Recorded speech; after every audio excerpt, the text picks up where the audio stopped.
નમસ્કાર ખેડૂત મિત્ર યુટ્યુબ ચેનલમાં આપ સૌનું હાર્દિક સ્વાગત છે।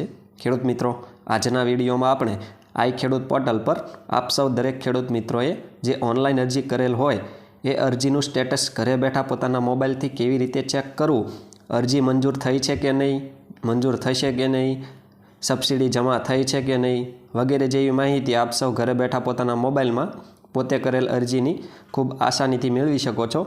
આના માટે આપણે આ વિડીયો દ્વારા લાઈવ સંપૂર્ણ માહિતી મેળવીશું, માટે વિડીયોને અંત સુધી જોવાનું ચૂકશો નહીં। એ પહેલાં આપ સૌ ખેડૂત મિત્રોને જણાવી દઈએ કે જો આપ સૌ અમારી ચેનલ પર નવા હો અથવા હજુ સુધી આપણી આ ખેડૂત મિત્ર ચેનલ સબસ્ક્રાઈબ ના કરી હોય તો ખેતીલક્ષી આવી ખૂબ જ આધુનિક માહિતી, ખેડૂતોને ઉપયોગી તમામ પ્રકારની સબસિડીની યોજનાઓની વિડીયો દ્વારા માહિતી મેળવવા માટે આપણી આ ખેડૂત મિત્ર ચેનલ સબસ્ક્રાઈબ કરવા વિનંતી। સબસ્ક્રાઈબ કર્યા બાદ ખેડૂત મિત્રો બાજુના બેલ આઇકન ઉપર ક્લિક કરી દેવું, જેથી અમારા નવા વિડીયોની નોટિફિકેશન આપ સૌના મોબાઈલમાં મળતી રહે। ખેડૂત મિત્રો, આઈ ખેડૂત પોર્ટલ પર ઓનલાઈન અરજીનું સ્ટેટસ ચેક કરવા માટેની આપણે લાઈવ માહિતી મેળવીએ તો આપણે તમારે મોબાઈલ, લેપટોપ કે કોમ્પ્યુટરમાં ઓનલાઈન સર્ચ કરવાનું છે આઈ ખેડૂત પોર્ટલ। આઈ ખેડૂત પોર્ટલ એટલું સર્ચ કરીએ ખેડૂત મિત્રો એટલે અહીંયા આગળ આપણે જોઈ શકીએ છીએ આઈ ખેડૂત પોર્ટલની મેઇન વેબસાઇટ આપણી સામે આવશે, જેમાં આઈ ખેડૂત web portal four agriculture farmer એના ઉપર ક્લિક કરવું। એના ઉપર ક્લિક કરીએ ખેડૂત મિત્રો એટલે આઈ ખેડૂત પોર્ટલનું મુખ્ય હોમ પેજ અહીંયા આગળ આપણી સામે આવી ગયું છે, આપણે જોઈ શકીએ છીએ ખેડૂત મિત્રો। નીચે આપણે જોઈએ તો અરજીનું સ્ટેટસ તપાસવા અથવા રીપ્રિન્ટ લેવા માટે અહીં ક્લિક કરો, એના ઉપર ક્લિક કરવું। એના ઉપર ક્લિક કરીએ ખેડૂત મિત્રો એટલે અહીંયા આગળ આપણે પૂછવામાં આવશે ખેડૂત મિત્રો કે કયા પ્રકારની યોજનાનું સ્ટેટસ જોવા માગો છો, તો અહીંયા આગળ આપણે અન્ય યોજનાઓ ઉપર ક્લિક કરવું। અન્ય યોજનાઓ ઉપર ક્લિક કરીએ ખેડૂત મિત્રો, ત્યારબાદ અહીંયા આગળ પૂછવામાં આવશે કે તમે અરજીનું સ્ટેટસ કઈ રીતે જોવા માગો છો, તો અરજી ક્રમાંકથી અથવા રસીદ ક્રમાંકથી, તો અહીંયા આગળ આપણે અરજી ક્રમાંકથી એના ઉપર ક્લિક કરવું। એના ઉપર ક્લિક કરીએ ખેડૂત મિત્રો એટલે એક પેજ ખુલશે। અહીંયા આગળ એક પેજ ખુલ્યું છે ખેડૂત મિત્રો, જેમાં આપણે જોઈ શકીએ છીએ કે અરજી ક્રમાંક એમાં 2024-25 એટલે કે આ વર્ષની જો તમારે અરજીનું સ્ટેટસ જોવું હોય તો 24-25 જે છે એના ઉપર ક્લિક રાખવું, કાંઈ વાંધો નહીં। અને તમારે જો જૂની અરજી હોય તો તમારે જે તે વર્ષ સિલેક્ટ કરવાનું રહેશે। આપણે આ વર્ષની ઓનલાઈન અરજીનું સ્ટેટસ જોવાનું છે એટલે 2024-25 એમને રહેવા દઈશું, અહીંયા આગળ એમ જ રહેશે।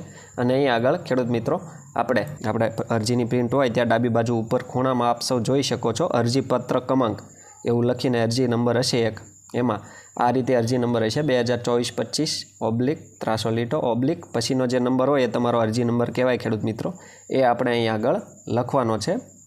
એ અહીંયા આગળ આપણે લખીએ ખેડૂત મિત્રો, તો અરજી નંબર અહીંયા આગળ આપણે ખેડૂત મિત્રો લખશું। ત્યારબાદ અહીંયા આગળ આપણને 4 આંકડાનો કેપ્ચા કોડ જે ઉપર મુજબનો હોય એ મુજબનો કેપ્ચા કોડ ખેડૂત મિત્રો આપણે અહીંયા આગળ લખવાનો છે। અને તમે જે ઓનલાઈન અરજી કરી હોય એમાં જે મોબાઈલ નંબર નાખ્યો એ મોબાઈલ નંબરના છેલ્લા 4 આંકડા અથવા આધાર કાર્ડના છેલ્લા 4 આંકડા અહીંયા આગળ આપણે લખવાના છે। તો અહીંયા આગળ આપણે છેલ્લા 4 આંકડા લખીશું ખેડૂત મિત્રો। ત્યારબાદ અરજીનું સ્ટેટસ તપાસો એના ઉપર ક્લિક કરવું। અહીંયા આગળ આપણી સામે એક પેજ ખુલશે। અહીંયા આગળ ખેડૂત મિત્રો આપણે સૌ જોઈ શકીએ છીએ કે આપણે જે ઓનલાઈન અરજીનું સ્ટેટસ જોવાનું છે એની તમામ વિગત અહીંયા આગળ આપણી સામે આવશે। એમાં આપણે જોઈ શકીએ છીએ કે અરજી નંબર, અરજી તમે જે કરી હોય એ તારીખ, અરજદારનું નામ એટલે કે જે અરજદારનું નામ હોય એ નામ આવશે, જિલ્લો, તાલુકો, ગામ અને તમે કયા ઘટકમાં અરજી કરેલ છે એ આવશે, અને તમારી અરજી ક્યારે લેવામાં આવી છે એ તારીખ પણ અહીંયા આગળ આવી જશે। અરજીનું સ્ટેટસ જેમાં પાત્રતા ધરાવે છે એટલે કે તમને સહાય મળવાપાત્ર છે કે નહીં, જો હોય તો અહીંયા આગળ હા આવી જશે, અને કઈ તારીખે તમને પાત્રતા આપવામાં આવી છે તારીખ સહિતનું અહીંયા આવી જશે। અને સૈદ્ધાંતિક મંજૂરીનું સ્ટેટસ એટલે કે તમે ઓનલાઈન અરજી કરી પછી તમારી અરજી મંજૂર થઈ ગઈ છે અથવા એનું સ્ટેટસ શું છે તે અહીંયા આગળ દેખાશે। જો મંજૂર થઈ ગઈ હોય તો અહીંયા આગળ હા અને બાજુમાં તારીખ આવી જશે, અહીંયા આગળ પેન્ડિંગ છે એટલે અહીંયા આગળ નવી અરજી છે, મંજૂરી મળી નથી એટલે અહીંયા આગળ પેન્ડિંગ છે। એ રીતે મંજૂર થઈ જાય ત્યારબાદ ડોક્યુમેન્ટ આપો, પછી સાધનની ચકાસણી થાય, ત્યારબાદ ચકાસણી થઈ જાય તો અહીંયા આગળ હા લખેલું આવે અને કાઉન્સમાં તારીખ લખેલી આવી જાય છે ખેડૂત મિત્રો। અને પેમેન્ટ ઓર્ડરનું સ્ટેટસ એટલે કે તમારી અરજી પાત્રતા ધરાવે ત્યારબાદ મંજૂરી આપવામાં આવી હોય, મંજૂરી આપ્યા બાદ ખેડૂત મિત્રો આપ સૌએ ખરીદી કરી સાધનની ચકાસણી કરાવી હોય, ચકાસણી બરાબર થઈ જાય પછી જે તે ઓફિસમાંથી આપ સૌને જે તે સાધન માટે પેમેન્ટ ઓર્ડર કાઢવામાં આવે છે, એટલે કે સહાય ચૂકવણા આદેશ. સહાય ચૂકવણા આદેશ જ્યારે ઓફિસમાંથી કાઢવામાં આવે ત્યારે અહીં આગળ હા બતાવવામાં આવે અને એની બાજુમાં કાઉન્સમાં જે તે તારીખે પેમેન્ટ ઓર્ડર કાઢવામાં આવ્યો હોય તારીખ પણ આપ સૌ જોઈ શકો છો. પેમેન્ટ ઓર્ડરમાં ખેડૂત મિત્રો જો હા હોય અને બાજુમાં તારીખ લખેલી આવી જાય એટલે આપ સૌએ સમજી જવું કે આપની સબસિડીની રકમ તમારા બેંક ખાતામાં જમા થઈ ગઈ છે અથવા ટૂંક સમયમાં જમા કરવામાં આવશે. ફરી એક વખત આપ સૌ ખેડૂત મિત્રોને જણાવી દઈએ કે આવા જ ખેતીલક્ષી ખૂબ જ ઉપયોગી વિડીયો પોતાના મોબાઈલમાં મેળવવા માટે આપણી આ ખેડૂત મિત્ર ચેનલ સબસ્ક્રાઈબ કરવા વિનંતી. ખેડૂત મિત્રો, જો આપ સૌને અમારો આ વિડીયો પસંદ આવ્યો હોય તો વિડીયોને લાઈક કરજો અને અન્ય ખેડૂતોને આ વિડીયો શેર કરવાનું ભૂલશો નહીં, જેથી દરેક ખેડૂત ભાઈઓ સુધી આ માહિતી આપણી પહોંચી જાય અને એમને પોતાના ઓનલાઈન અરજી કરેલ હોય એનું સ્ટેટસ તેઓ ઘરે બેઠા ચેક કરી શકે છે. આભાર.